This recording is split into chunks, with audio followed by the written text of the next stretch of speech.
Hola, ¿cómo están? Les habla el profesor Eduardo y esta es la asignatura de lenguaje que va dirigida a tercer año A y a tercer año B. El objetivo de esta clase es que conozcamos los contenidos de la unidad.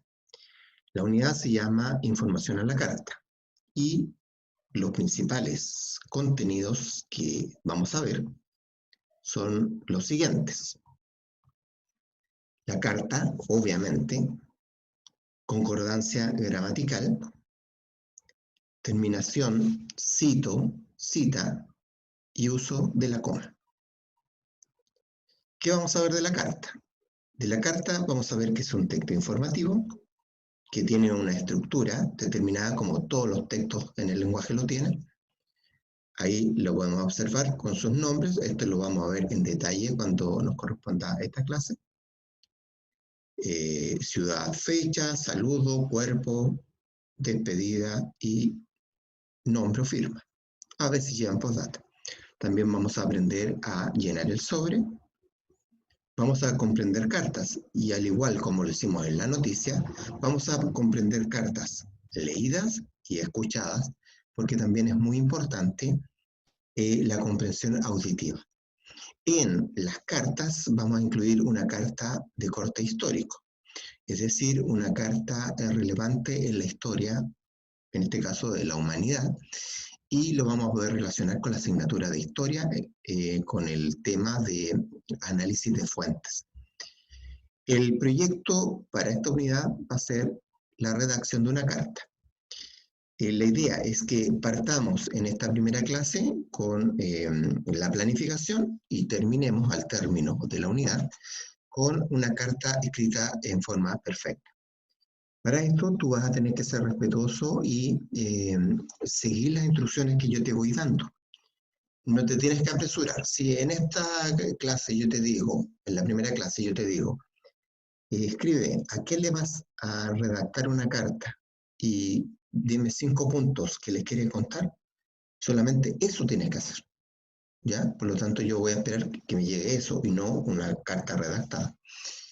Entonces, tú me vas a ir entregando el material, yo te voy a retroalimentar, te voy a decir lo que está bien, lo que está mal, lo que hay que mejorar, lo que hay que cambiar.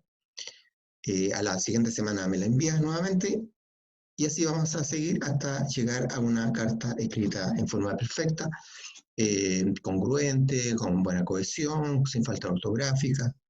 ¿Ya? Esa es la idea.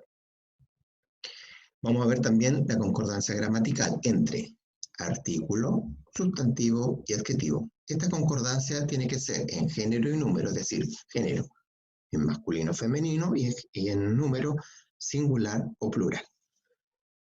Para que haya concordancia gramatical, estos tres conceptos, estas tres palabras, adjetivo, sustantivo y adjetivo calificativo, tienen que tener el mismo género.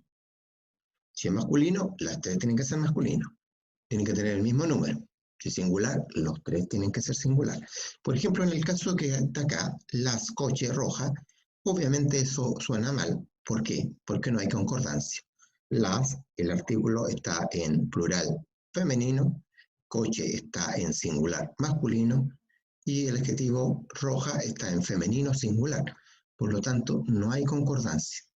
En cambio, si yo digo los coches rojos, ahí hay concordancia, porque los tres están en masculino y los tres están en plural.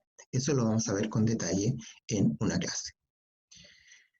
La terminación cito y cita en diminutivo. Diminutivo es cuando le agrego un sufijo a una palabra y le doy el sentido de pequeño, de minuto. Casa, casita, reloj, relojito, niño, niñito. Yo le puedo agregar el cito y cita con C o con S. Pero en este caso vamos a estudiar con la letra C. ¿En qué oportunidades? Cuando yo voy a aplicar el diminutivo a palabras que terminan en E, en R y en N. Por ejemplo, calle termina en E. Para decir callecita le agrego el cita con C. ¿Por qué? Porque calle termina con E. Una palabra que termine con R, por ejemplo, mujer. Si le agrego el sufijo diminutivo cita, le escribo mujercita con C. ¿Por qué? Porque mujer termina con R. Y con N tenemos violín. Para hacerlo pequeñito y disminuirlo, decimos violincito. Y le ponemos el cito con C. ¿Por qué? Porque violín termina con N. Entonces, se le agrego el cito cita solamente en palabras que terminen en E, en R o en N. Y finalmente vamos a hacer el uso de la coma, principalmente en enumeraciones y en frases explicativas. Es muy importante la coma. Por ejemplo, una coma puede ser una pausa. No, espere, no espere. Si yo digo no espere, no tengo que esperarlo, me voy. En cambio, si yo digo no, espere, tú lo vas a esperar. Puede cambiar una opinión. No queremos saber, no, queremos saber. Si yo digo, no queremos saber, no quieren saber, entonces no les explico nada. Pero si me dicen, no, queremos saber, ellos sí quieren que yo les explique. Por ejemplo, no tenga clemencia, no tenga ninguna clemencia, no lo perdone. Es distinto a decir, no, tenga clemencia, no, tenga clemencia, perdónelo.